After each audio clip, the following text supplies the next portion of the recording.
Bienvenue sur InfoLive TV, nous sommes le mercredi 27 février, Ephraim Mêlé pour un flash d'information.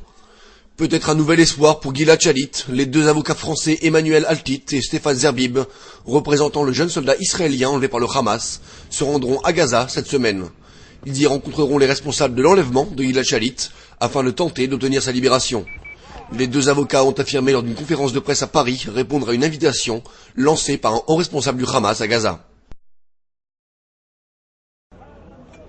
L'Égypte a discrètement augmenté le nombre de ses troupes déployées dans le Sinaï, le long de la frontière avec Gaza, dépassant ainsi le nombre jusqu'à présent autorisé depuis 30 ans par les accords de paix avec Israël.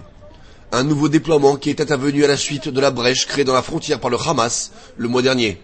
Selon un haut responsable israélien, cette surprésence des troupes égyptiennes à la frontière ne constituerait pas une menace pour Israël. Le général en chef des renseignements militaires, Amos Yadlin, a affirmé ce mardi que l'Iran pourrait se doter d'une option nucléaire dans 2 ans et serait capable de disposer d'une arme nucléaire en 2010. Le général Yadlin a de plus ajouté que la République islamique disposait déjà d'un arsenal de missiles Shihab 3 d'une portée de 1300 km et capable de toucher Israël, et disposerait prochainement de missiles plus performants d'une portée de 2000 km.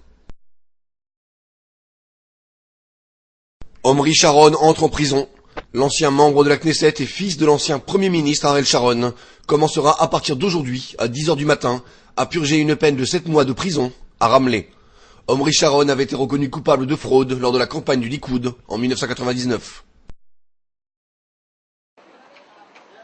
Le shekel a perdu 1,3% hier face au dollar suite à l'annonce surprise de Stanley Fischer de réduire d'1 demi-point le taux d'intérêt.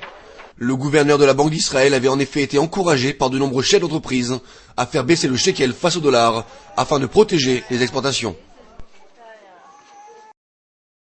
Votre programme sur InfoLive TV, c'est aussi un document verdoyant sur le travail du Keren Kayemet en Israël. Retrouvez aussi une interview exclusive du porte-parole à Gaza du Comité populaire contre le siège. Découvrez aussi un reportage sur le compromis passé entre Moshe Katsav et la Cour suprême israélienne. Enfin, retrouvez aussi un document sur les inondations qui se sont produites à En-Gedi, faisant une victime.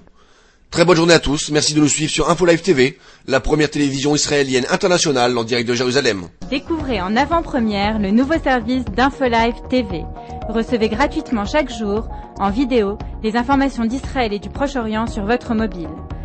Pour vous abonner, entrez sur notre site www.infolive.tv et cliquez sur la bannière Service téléphone mobile.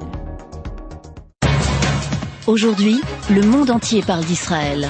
Mais qui parle d'Israël au monde entier, en temps réel, en 4 langues et en direct de Jérusalem? InfoLive.tv, la première chaîne de télévision internationale israélienne. 24 h sur 24, 7 jours sur 7, suivez de l'intérieur l'actualité d'Israël et du Moyen-Orient.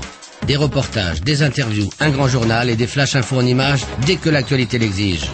InfoLive.tv, votre regard direct et vrai sur l'actualité d'Israël. Retrouvez InfoLive sur internet www.infolive.tv.